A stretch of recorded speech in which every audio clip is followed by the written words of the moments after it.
But welcome to edition 420, a milestone in the average guy's 10th season, women's hockey player. And Mason Tvert. Mason is the executive director of SAFER Alternative for Enjoyable Recreation. And they sent a letter to the commissioner of the NFL because... Roger Goodell? Yeah, and Kevin Falk, a running back for New England Patriots, was fined $300,000 by the NFL and suspended for having a small amount of marijuana that he was found with. He passed a drug test. He came up clean, and they still fined him. And he should have been fined $300,000 for going to a Lil Wayne concert rather than the smoke they found. The cannabis. So I don't know. So we're going to talk to Mason Tvert from SAFER, and then after the phone interviews, we're going to get into our Vikings, UMD, and because, John, we're celebrating episode 420. Some of you get it, some of you don't. How cool is that? SAFER, you're based in Denver. Talk about SAFER, how things got started, and currently the situation with the NFL that you have. Sure. SAFER is a nonprofit organization based in Colorado that started in response to some alcohol overdose deaths that occurred on college campuses here in Colorado. And the organization's purpose is to highlight the fact that alcohol contributes to a number of serious problems like overdose deaths, but also violent crime, domestic violence, sexual assault, and other serious social problems. And marijuana just doesn't seem to contribute to these problems. And we simply don't think it makes sense to have laws and policies that steer people towards drinking instead of making the rational, safer choice to use marijuana instead, if that's what they prefer. And this obviously extends not only on the college scene where students are punished more for using marijuana than for using alcohol, and obviously we have laws where people are punished for using marijuana and not alcohol, but in professional sports leagues like the National Football League, where players are frequently suspended and fined exorbitant amounts of money just because they chose to use marijuana rather than going out and drinking when they partied.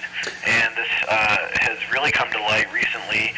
We've obviously got the case of Ricky Williams, but more recently with the case of Kevin Falk, a running back for the New England Patriots, who was recently suspended 1 game and fined 2 games pay, which is about $350,000, just because he went to a concert and was found to be in possession of a couple joints. And it just makes absolutely no sense to be, punishing these guys and taking away their livelihood simply for using a drug less harmful than one that is openly advertised during NFL games. And, the NFL takes plenty of money from beer companies to promote their products. So there's a great deal of hypocrisy here, and our organization is working to highlight that hypocrisy and hopefully encourage changes in these laws and policies. Again, Mason Tvert, Executive Director of SAFER. SAFER is an acronym, SAFER Alternative for Enjoyable Recreation. College presidents call for debate on lowering the drinking age to 18. College presidents from about 100 of the nation's best-known universities are calling on lawmakers to consider lowering the drinking age from 21 to 18, saying current laws actually encourage dangerous binge drinking on campus. How do you respond to that? Well, it's funny you bring that up because that's something we've been following very closely. And, I certainly and personally agree that the current drinking age does foster a lot of dangerous drinking, and it might be worth examining different types of systems. I've heard of some of the alternatives being promoted by these college presidents, and they're very interesting. I would say, though, that if college presidents can accept that we allow 18-year-olds to drink responsibly, then we should also accept that many of these college students use marijuana and should be allowed to make the safer choice to use marijuana responsibly instead of drinking if that's what they prefer. Because as we know, alcohol, whether it's by an 18-year-old or by a 25-year-old, can lead to serious problems. Like I said, sexual assault, property damage, rioting on college campuses, all sorts of serious incidents that marijuana does lead to. So if we can have a debate about letting 18-year-olds drink, we should also be having a debate about whether it makes sense to only allow people to drink versus giving them the option of using a less harmful substance. Well, right here in the state of Minnesota, Mason, I'm not sure if you're familiar with this news. In 2007, a student was found dead after celebrating her 21st birthday at a Mankato bar. In 2003, an alcohol-fueled riot erupted during homecoming weekend. The Student Senate at Minnesota State University Mankato has voted not to support the school's new sanctions for students caught drinking off campus. The Student Senate voted unanimously to oppose the new rules, but it agrees off-campus drinking is a problem. I'm not familiar with the specific policy that was promoted there, but, like all policies, what they're doing is saying that we need to somehow promote responsible drinking when there's another option out there, and that's the notion of an alternative to drinking that many people would potentially engage in if given the opportunity to do so without fear of punishment, and that's using marijuana, which is the next most used substance when people go to parties and are looking to get intoxicated, and it doesn't lead to nearly the number of problems that alcohol use does. So it's unfortunate that this whole debate surrounds, various types of drinking policies instead of the concept of talking about why not, simply change our marijuana policy and potentially see many of these problematic drinkers not even drinking at all because they're using marijuana instead.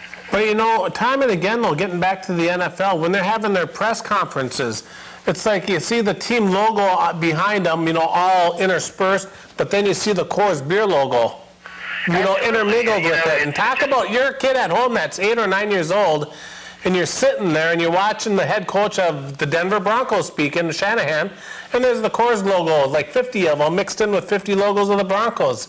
What kind of message is that sending out, Yeah, absolutely. I mean, you drive around, you see billboards with half-naked women promoting beer. You watch the Super Bowl, half the commercials are for beer. There's a Bud Bowl. I mean, there's all sorts of, alcohol-related advertising and marketing going on, not only with professional sports, but even more so with college sports, which is amazing. But obviously, alcohol companies know that, the college-age population is where they make their money. I mean, who else goes out and buys a keg of beer or 6 12-packs on an evening? It's really college students. So, there's this culture of alcohol that everyone likes to talk about when we get into the notion of binge drinking. It's, there's a culture of alcohol, what can we do? And currently, the solutions being promoted are, let's educate people on how to drink better, or let's teach people how to drink in a certain way, or to drink in a certain place or at a certain time. What about the concept of just allowing people to not drink and use a less harmful drug? And that's all we're asking for. And so far, it's been something that most colleges have been very resistant to, and it's unfortunate. SAFER is calling for changes to the NFL's marijuana policy. Any response from the NFL? Are you expecting to hear from Commissioner Goodell? No, we haven't, unfortunately. But, this is just really the beginning of a movement towards highlighting this type of hypocrisy. The hypocrisy. You got Ricky Williams, who I defended on this show from day one. When he's when he's dropping the bad urine, it's because he was out in the Himalayan mountains studying, some kind of meditational stuff, He isn't harming anyone. You get Leonard Little of the St. Louis Rams, who kills a woman while drinking and driving. He still gets to play and win a Super Bowl with the Rams. He ends up 3 years later getting arrested again for a DUI after he's already killed someone, and he doesn't get suspended at all. I mean, that's what it's archaic. It's crazy, and I mean, essentially what we're doing is taking the largest, strongest, most aggressive guys in the country, and we're telling them that, if you want to have a good time when you go out, you can use a drug that contributes to domestic violence and assault and fighting and serious problems, but God forbid you just sit at home or in your hotel room and smoke a joint. Mason, thanks so much. If people want to contact you or they want to contact SAFER, your organization, saferchoice.org. That is correct. Yeah, we encourage people to get in touch, and we would love to keep in touch with them and keep them posted on what's going on. All right. Thanks for your time, Mason. Thanks so much, guys. Thanks, man. Right on. Well, you guys have a good one. Yeah, you too. So anyways, until next week, it's cool to be average. Don't drink, don't drive, don't be stupid. Kenny K, any last words? Take it away. Thanks to Mason Tvert from Safer. Go to saferchoice.org. Learn more about their organization and what they're trying to do, saferchoice.org. Thanks, Mason. And